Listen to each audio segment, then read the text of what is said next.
नांदेड़ शहर के हज़रत दुलेशा रहमान नगर इलाके के रहने वाले मिर्ज़ा ज़मीर बेग को चंद शिद्दत पसंद गुंडों ने महज 100 रुपये ना देने की वजह से तशद्दुद का निशाना बनाया था। शदीद ज़ख्मी हालत में ज़मीर बेग को सरकारी अस्पताल में दाखिल किया गया था, लेकिन दौरान इलाज 17 जुलाई को इनका इंतकाल हो गया। आज 12 दिन गुजरने के बाद भी मक़तूल ज़मीर बेग के कातिलों को पुलिस ने गिरफ़्तार नहीं किया है। वंचित बहुजन अघाड़ी के रियासती तर्जुमान फ़ारूक अहमद की क़ियादत में एक वफ़द ने मक़तूल ज़मीर बेग के घर जाकर पसमानदगान से मुलाकात की और उन्हें हर तरह की मदद करने का तयक़ुन दिलाया। और साथ ही फ़ारूक अहमद ने पसमानदगान से ये वादा किया कि वो एक लड़के का तालीमी ख़र्च खुद उठाएंगे। इसके बाद वफ़द ने एसपी साहब से मुलाकात की।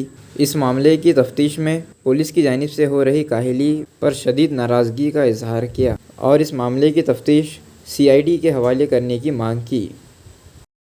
गुज़िश्ता कुछ महीनों में नांदेड़ शहर और ज़िलों में जिस तरीके से लॉ एंड ऑर्डर की धज्जियां उड़ाई जा रही है, सरेआम मर्डर हो रहे हैं, लूटमारी हो रही है और पूरे ग्रुप में 2 गुटों के अंदर झगड़े हो रहे हैं, इससे पुलिस प्रशासन का वचक समाज के अंदर नहीं रहा है। लॉ एंड ऑर्डर कहीं तो भी यहाँ पर पुलिस प्रशासन के नज़रअंदाज करने की वजह से और गुनहगारों को अंदर नहीं डाल रहे हैं, बेगुनाह लोगों को पकड़ा जा रहा है और जो गुनहगार है उन पर ऐसे कलम लगा रहे हैं कि वो 15 दिन महीने भर के अंदर बेल पे छूट रहे हैं। 302, 307 जैसी घटनाओं के अंदर 2 हफ्तों में 3 हफ्तों में गुनहगार रास्ते पे नज़र कैसा आता है। इनके ऊपर कड़ा शासन होना चाहिए, कड़े सबूत इनके मिलने चाहिए, लेकिन ये होता हुआ नज़र नहीं आ रहा है कि परसों आपने देखा कि 11-12 दिन पहले ज़मीर बेग नाम के एक रिक्शा चालक को फ़ोन करके बुलाया गया और वो ज़मीर बेग अपने बेटी का सालगिरह बर्थडे मनाता हुआ छोड़ कर गया और उसकी हत्या हो गई, उसके साथ मारपीट हो गई। महज कुछ उसको पैसे मांगे गए नशे के लिए, उस नहीं दे पाया, इसलिए हत्या हुई ऐसा बताया जा रहा है। तो मुझे ये कहना है कि आपने वंचित घटकों को, माइनॉरिटी घटकों को लावारिस समझा है क्या? और 11-12 दिन के बाद में वो आदमी इलाज के दौरान उनका दम तोड़ दिया, लेकिन आज तक एक आरोपी अंदर नहीं है। आपने अब तक उनके कॉल रिकॉर्ड नहीं मंगाए हैं। जिन लोगों ने फ़ोन करके बुलाया था वो दुकानदारों के ऊपर अभी तक कार्रवाई नहीं हुई है, उनको जेल में नहीं डाले, उनको लॉकअप में नहीं लिए, कोई पूछताछ नहीं हुई है। तो ये कितनी शर्म की बात है कि 12-12 दिनों तक एक आदमी मौत के मुंह में चला जाता है और आखिर में दम तोड़ता है और पुलिस एक भी आरोपी को अगर गिरफ्तार नहीं कर सकती है तो इनका खुफिया यंत्रणा ख़राब हो चुकी है। और इससे पहले भी एक आदमी ने खाली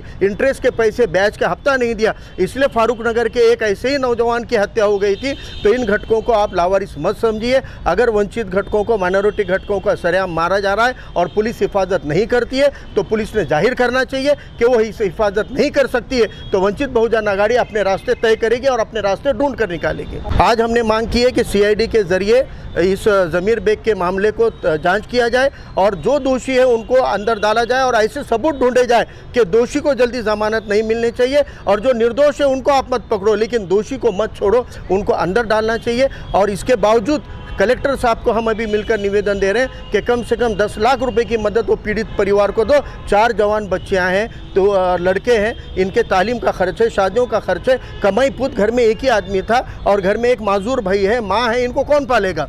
और ऐसे अगर हत्याएं होने वाली है तो सरकार को जिम्मेदारी लेनी पड़ेगी और 10 लाख रुपए की मदद की हम मांग कर रहे हैं। किसी न किसी योजना में बिठा के वो परिवार को मदद की जाए और उनकी ज़मीर बेग साहब की ख्वाहिश थी कि उनका लड़का बड़े आगे चल के पढ़े, मुफ्ती बने, तालीम भी ले और दीनी तालीम भी ले। हमने उनको आश्वासित किया है कि अगर उनका बच्चा पढ़ना चाहता है तो इंशाल्लाह उसको जो भी खर्चा होगा इंशाल्लाह अल्लाह के ज़रिए से हम उसको हमारी तरफ से एक ज़रिया बनकर इंशाल्लाह मदद करने की हमने आज उनको तवक्कुन दिलाया है, यकीन दिलाया है।